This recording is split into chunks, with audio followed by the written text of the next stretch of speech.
Hi guys, and welcome back into the kitchen. I'm Derek and I'm the low protein chef here at Nutricia.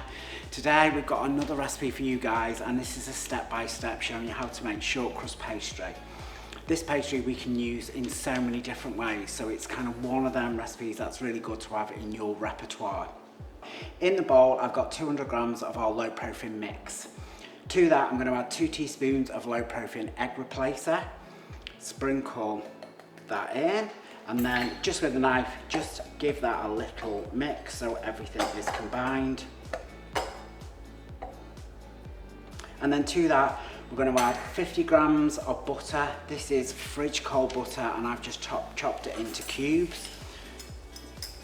So again, that goes in. Again, just give that a little stir around so it's coated in the mix.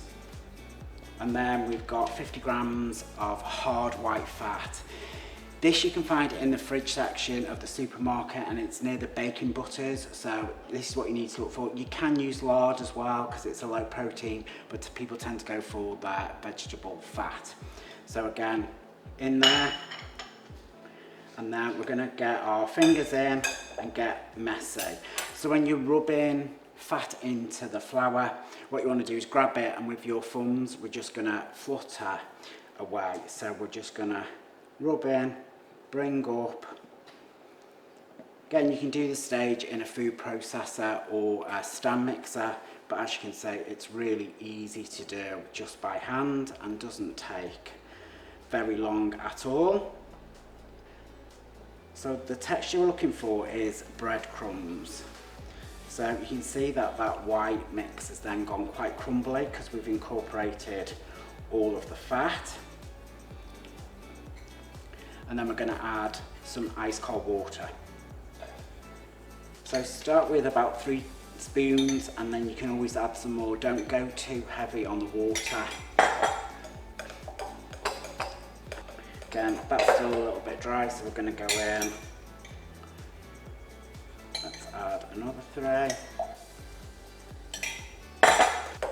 And then when you start getting some big clumps on the top, that's when you can go back in with your hand, and then all we're going to do is just bring all this together.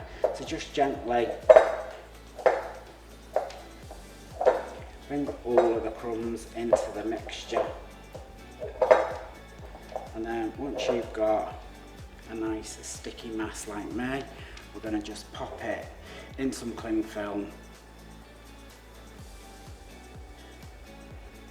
to chill in the fridge, because that butter's got quite warm now, and we really want this to be as cold as we can just before we roll it out. So just pop that down, form a disc, and then wrap in cling film and pop it in the fridge. If you're batch making this, you can freeze it at this stage and then bring it out whenever you want. But what we just need to do is get that so it's firm, so we're ready to roll it out. So that goes into the fridge.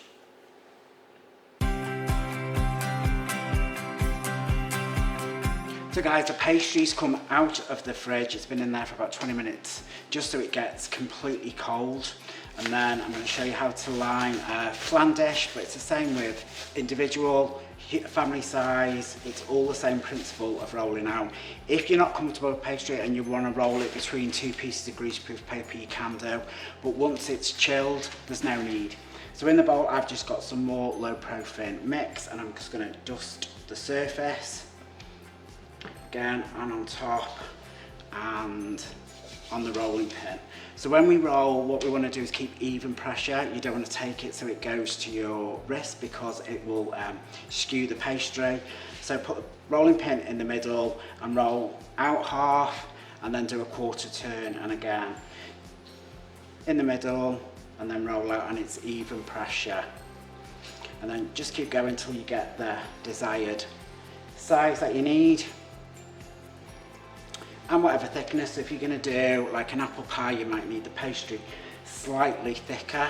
If you're going to do a quiche, again, you might want it slightly thicker. If you do individual tarts, that's when you kind of really want them to be quite thin and delicate. So to check that it fits the flan dish, what I do, I've got a loose bottom one. You can pop that in the middle, and there's a rim round, which we know is then going to fit. So to line it, fold it in half, and then fold it into quarters. You can pick it up, none of this picking it up over a rolling pin because it can break. Then pop it into the tin and open it out, and again it's not going to break and fall. What you then want to do is lift up the pastry edges and push down. So just with your thumb, just go round and press the pastry in.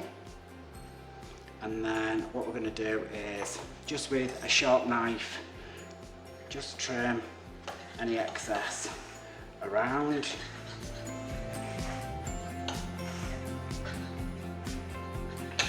And then just to crimp the pie, if you just take your thumb and forefinger, and then what we're going to do is just press and crimp all the way around, just to make it the nice edge. Again, if you're going to put a top on this, you don't have to crimp it. You can just wet the edges with some water, roll another piece out, and that's the top. But we're going to blind bake this, and then with a sharp knife or a fork, all we need to do is just put some holes on the bottom. This just allows the steam to rise and keep the pastry flat. And then we need a piece of greaseproof paper, enough that's going to fit it. You need to screw that up and then place it on the pastry, and then you need to just weigh this down. So you can use baking beans, you can use some low-profile rice, whatever you've got. I've just got some lentils that I use. Again, press them into the corners, pop that back in the fridge to chill for 20 minutes, and then pop it into a 170 oven for 10 minutes. Take off the greaseproof and then pack in for another 10 minutes. And that's a blind bake pastry case.